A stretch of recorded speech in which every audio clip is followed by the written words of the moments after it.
A stroll back in time brings us to Old Sturbridge Village and the birth of Christmas celebration in the U.S. They'll see actual chestnuts roasting on an open fire. They'll also learn about where these traditions came from. In the 1830s in Massachusetts, they didn't celebrate Christmas at all. So this is really the story of how Christmas came to be.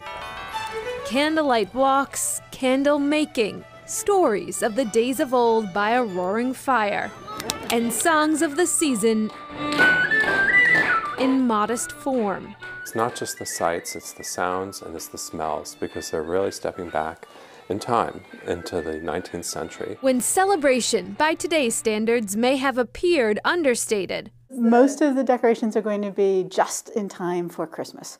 So especially with the tree with candles, it's going to be more like we think of a birthday cake, where people are getting the tree ready, lighting the candles, opening the door, and the children rush in and see how beautiful it is. But for the time, it was grand. By the 1850s, trees are getting a little bit bigger.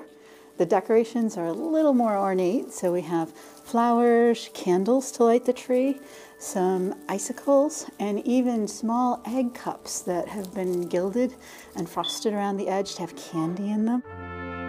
Here you will find a display unlike any other, a collection 5 decades in the making. I like to call it the little town of Bethlehem because nobody in town is taller than 6 inches. With thousands of pieces, this may just be the most intricate manger scene in the state. Tom Casey Hopkins says it all started with some well-timed advice from his mother. If I wanted to do something about the real meaning of Christmas, that I had to figure out how to do it myself. With a tree lighting in the village every night at 4, it's a chance to light up the story about how the December calendar was created. People learn about the past, and I think by learning about the past, we can appreciate more where we are.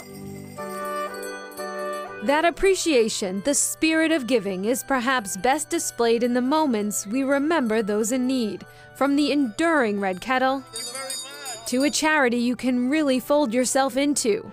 Even little kids can make a difference if we let them. At Cradles to Crayons, it is as easy as cleaning out a closet. That old jacket you haven't worn could mean the difference between cold or warmth for a child in need. We estimate that there are over 250,000 children under the age of 12 across the Commonwealth who are living in families that struggle to make ends meet.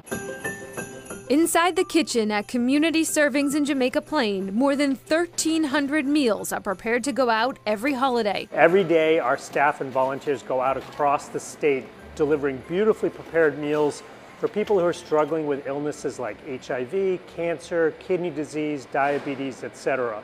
They're too sick to feed themselves or feed their children, so our meals are so important to them. To pull off the task, the organization relies on 75 volunteers every day. You ready to get started? And for the holidays, that need can double. The meal bags are bigger than usual, so we host volunteers to come with their children to help us deliver meals to sick families who have nowhere else to turn during the holidays. Depending on the size of your CEO Dave Waters says what we find here in the silent moments hidden in the rush, the sweetness of the season. We're filling ourselves up with a sense of generosity, but also gratitude.